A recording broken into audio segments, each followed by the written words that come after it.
शाळा मान्यतेबाबतच्या अल्पसंख्याक विभागाच्या निर्णयाला मुख्यमंत्र्यांनी स्थगिती दिलेली आहे। मुख्यमंत्री देवेंद्र फडणवीस यांनी या प्रकरणाची दखल घेतली आहे। मान्यतेबाबत चौकशीचे मुख्यमंत्र्यांनी मुख्य सचिवांना आदेश दिल्याची सूत्रांनी माहिती दिली आहे। काही शाळांना चुकीच्या पद्धतीने अल्पसंख्याक दर्जा दिल्याची सूत्रांची माहिती आहे। अभिषेक मुठाळ आपले प्रतिनिधी सध्या आपल्यासोबत आहेत। अभिषेक, हा प्रकार नेमका काय, हे कसं घडलं आणि मुख्यमंत्री आता काय कारवाई करणार आहेत?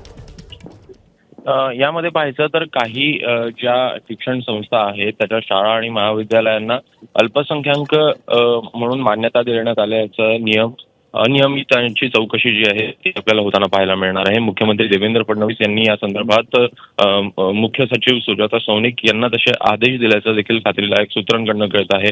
यामध्ये जर का पाहायचं तर अल्पसंख्याक संस्थांना या अंतर्गत आर्थिकदृष्ट्या मागास मुला-मुलींना 25% जे प्रवेश त्याची सक्ती ती आपल्याला इथं पाहायला मिळत नाही। सोबतच शिक्षक आणि जे काही इतर कर्मचारी असतात त्यांना देखील बिंदू नियमावली लागू होत नाही। त्यामुळे अनेक शिक्षण संस्था अशा प्रकारचे प्रकार करताना पाहायला मिळतात। या संदर्भात मंत्रिमंडळाच्या बैठकीमध्ये संजय राठोड यांनी एकूण प्रश्न जे आहे तो उपस्थित केला होता आणि त्यानंतर या संदर्भातली कारवाई होताना मिळत आहे। मुख्यमंत्र्यांकडून या संदर्भातले आदेश देण्यात आले। अभिषेक, धन्यवाद दिलेल्या माहितीसाठी। एबीपी माझा, उघडा डोळे बघा नीट।